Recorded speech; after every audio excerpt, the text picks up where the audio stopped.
naman yung nagagalak na lumabas itong balitang ito, no? Dahil sila nagbibintang ng secret gentleman's agreement sa panahon ni dating Presidente Duterte. Secret ba yung nadyaryo? Kayo naman, pag nadyaryo, hindi secret.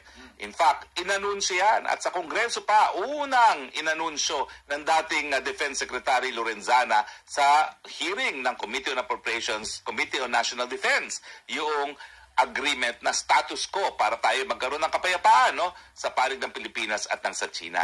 Pero kayo, new model. Ano ba itong new model, Bago kasi magduduro, tandaan natin ang kasabihan, may isang daliri nakaduro, 4 na daliri naman ang nakaturo sa inyo at mukhang ganyan po nangyayari. Dahil abay, may tawag silang sarili. Kung ayaw nila sa gentleman's agreement, ayaw nila sa modus vivendi, new model ang kanilang pinagkasunduan. At ano kaya itong new model nito na naging dahilan na binomba nila ang ating Coast Guard sa Scarborough